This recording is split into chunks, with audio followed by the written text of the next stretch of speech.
So, hi guys! Hi, Tika. Good morning! Stephanie here. Jane, Pero.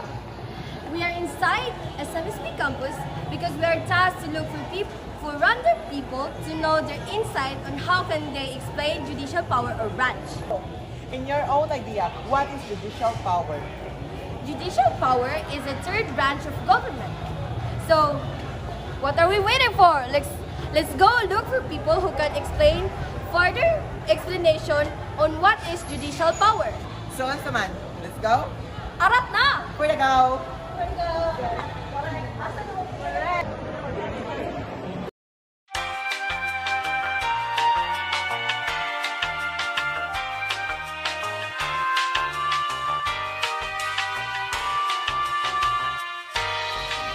Oh, that girl over there.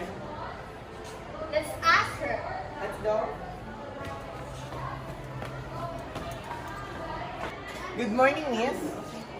We would like to ask you what is your insight of a judicial power?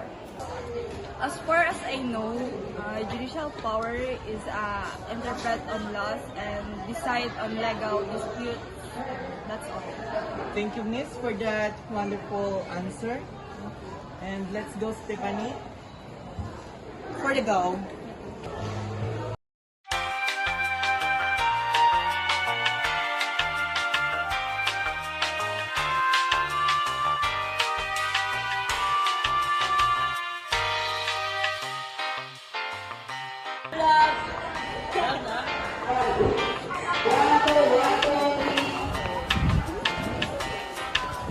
So hello, good morning. We would like to ask you if you know something about judicial duty. So, as far as I know, judicial power, this is the third branch of government, and right now I'm going to discuss it. So, there are 5 branches of judicial power. First is interpreting state laws. Second is settling the legal disputes. Third is punishing violators of the law. Fourth is hearing a civil cases. And fifth is protecting the individual rights granted by the state constitution. This one is determining the guilt or innocence of those accused of violating the criminal laws of the state. And that's all the duties of judicial branch. Now that we already know the insight of what the people about judicial power and its duties. To sum it up, we will now know what truly is judicial power and judicial duties, and this will be explained to us by Krisha and Aliyah. So let's go. Let's go. So the first duties of branch in the judicial power is interpreting state laws. This means that legal interpretation involves scrutinizing, or the other term of this is examine legal texts such as the text of statutes, constitutions, contracts, and wills. This chapter introduces the foundational question of what legal interpretation by its nature seeks and competing answers to that question. And the second one is settling legal disputes. This means that an agreement that ends a dispute and results in the voluntary dismissal of any related litigation. And the third one also punishing violators of the law. This refers the punishment of criminal offenders is considered a just and an effective means to prevent criminal offenses in society. According to the law, the severity of the punishment should reflect the seriousness of the violation. And the fourth one is, more specifically, a hearing is the formal examination of a cause, civil or criminal, before a judge according to the laws of a particular jurisdiction. In common usage, a hearing also refers to any formal proceeding before a court. The fifth one is protecting individual rights granted by the state constitution. This means that the right contained in the Bill of Rights were originally construed to apply only against the federal government and not against state or local governments. The rights of individuals were protected from state intrusion only by the state's constitution themselves. Examples of this are freedom of speech, freedom of religion, the right to privacy, and the right to own property. And the last one duties of judicial branch is determine the guilt or innocence of those accused of violating the criminal laws of the state. This means that the Supreme Court has the authority to determine if state laws and action of state officials, including the governor, are constitutional. Laws and executive orders cannot be enforced if they violate the state's constitution. Most cases brought before the Supreme Court are appeals that have been tried in the circuit or magistrate courts.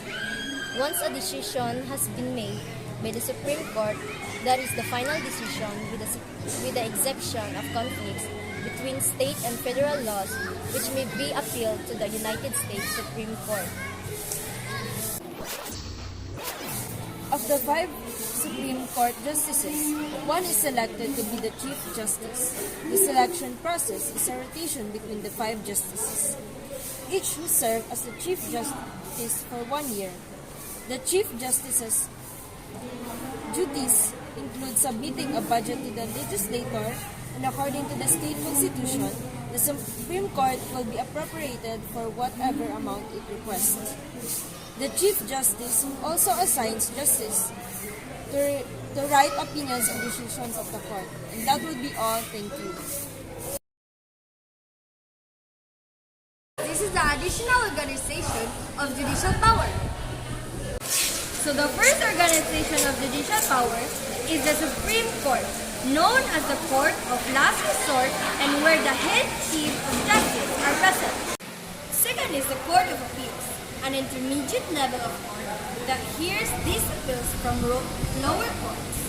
It sits between the trial courts and Supreme Court. The third one is the Sandigan Bayan, a special court that has a jurisdiction over administrative and criminal cases. Fourth is the regional trial courts, known as the second level courts, which established among the 13 judicial regions in the Philippines, consisting the regions 1 up to 12 and the National Capital Region.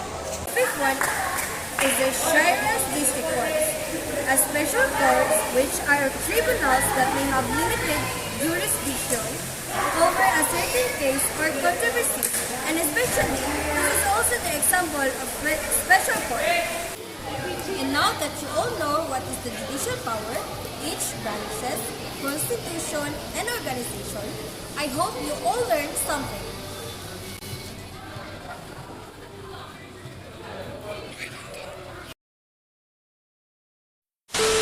So the first duties of branch and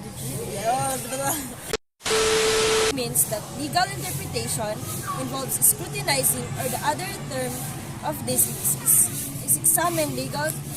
There are 4 courts. And these 4 courts of regional trial courts. Sama na. Also, there are 4 courts. And so this